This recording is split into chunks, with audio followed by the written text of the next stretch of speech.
Okay, it's nice to see you all. I first got involved in politics in Glasgow Cathcart as a Teddy Taylor Tory. I was a UKIPper then for 20 years before UKIP became a concept made in reality.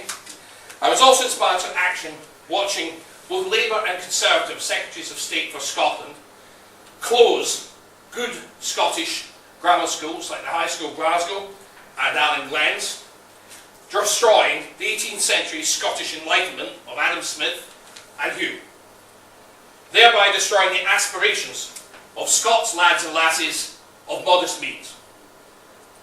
I want UKIP to rekindle that Scottish Enlightenment with a grammar school and a technical school in every town in Scotland. The Tory party in Scotland has disappeared into a singularity. It is a Potemkin village. All we have to do is kick the scenery and the whole rotting edifice will collapse around their ears.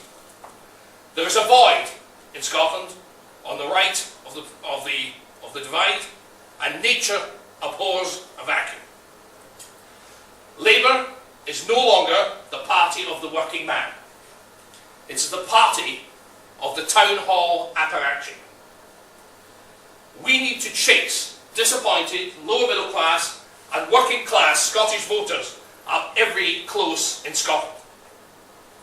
UKIP's meritocratic Push-East message of grammar schools and small businesses should appeal to the Scottish voter. We just need to get through the Berlin Wall of the Scottish socialist press. That's our major problem.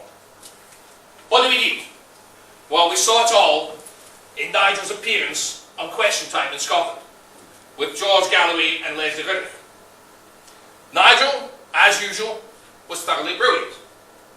But no matter how brilliant he was, he's not Scottish. He's like a one-legged man in a bottom-kicking competition. We are likely to get one seat in Scotland, and that title gives someone a handle. Basically, he has to become Mr. Scotland. He must be Scottish, and above all, he must sound Scottish. He must be able to connect with the press, and preferably be larger than life. He basically must take the pressure off Nigel. He must be Bonnie Prince Nigel in Scotland. He must be good on TV and good on the radio. Why David Coburn? Well, I'm not Bonnie, I'm not a prince, but I am constantly on the TV in London, on LBC, the radio station, and the BBC. I handle most of Nigel's foreign language interviews, French mostly, speaking and debating in French, including addressing all the Paris mayors from Paris to the sea about the difference between our way of doing things and theirs. I've also been in the panel of Question Time with Andrew Neil and Jeremy Hunt and our own gorgeous George Galloway. I did a double act with gorgeous George. We took the traditional parties apart, and Eve managed to score some points off gorgeous George. And I can tell you that was one of the toughest gigs I've ever been through after you see what he did to the American Senate. Nigel recently asked me to lead our very successful campaign against gay marriage. I managed to do that without upsetting the gays too much and thoroughly undermining the Conservative Party.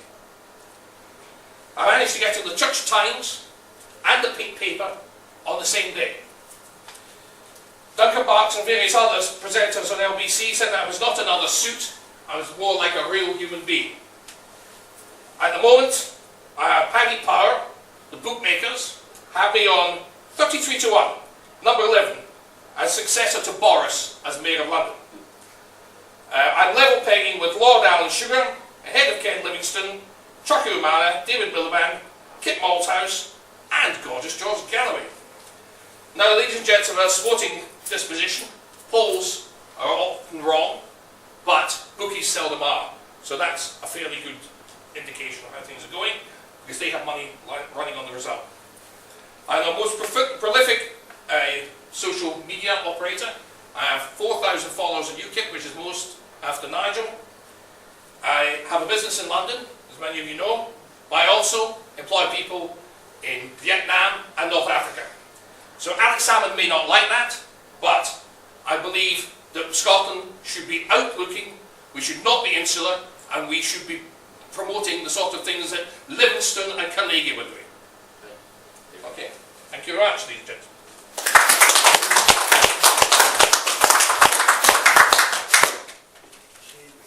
We've got a series of questions. Once again, everyone, the guys at Deep Touch ask a question after we've done those. You have a minute in terms of reply. So the first one's from the party, and the question is, which historical figure do you think would have been a UKIP supporter and why? Rabbie Burns. He was a great believer in the Union. He wrote poems about the Union. And Mr. Salmon talks a lot about Scottish national heroes. I notice they don't say very much about Mr. Burns's espousal of the Union and the fact he was a customs officer. Second question. My strangest habit is? Very good question. I think my strangest habit is going to UKIP meetings. I think there's nothing much stranger than that. Hearing a lot of people talking about the same things you believe in personally. So for strange habits, that's certainly got to be one of them. Okay, and we'll have a couple of questions from the floor. Anybody? Okay. So, George? I understand that you live and work in London. So how's that going to go down with the Scottish media? They'll say you reported again. well, I have a house in London at the moment. I used to have a house in Scotland, but running two houses was an expensive business. But my sister lives up here, and I'm regularly up here, and my father has a home here, so I'm regularly at that. But so I do spend a great deal of time in Scotland.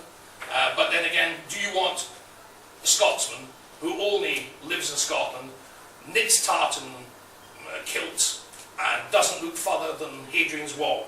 I think we should be much more outgoing. I think the Scots have always been an entrepreneurial race who spent their time going all around the world, spreading commerce, industry, whatever else. And I do not think that I'd like to be like one of Alex Salmon's people, simply concentrating only on Scotland. I think we have to look further afield. I want Scots to bestride the nation of the world as they always have done. Okay, it's a question that you won't get. It's a question you will get, and believe me, if I'm chosen, I will have a house here. Okay, and second question, Danny, did you? Well, more or less the same. Yes. But what I mean is, during the election campaign, we will be expecting you to appear than most of your time spent in Scotland. Will you be able to do that and come and work along with your business? I can run my business from anywhere in the world. So there'll be no problem? None whatever. I run a business in Saigon. If I can run a business in Saigon, I can run a business. So it will affect your campaign in Scotland? No, it won't in any way affect it. I mean, at the moment I run the London arrangements, and I mean that involves a tremendous amount of work. I'm not employed by the party, never have been, but I work very, very hard for the party, and I probably spend more time working for the party than I do my own job. That's fine. Okay. Good, thanks very much.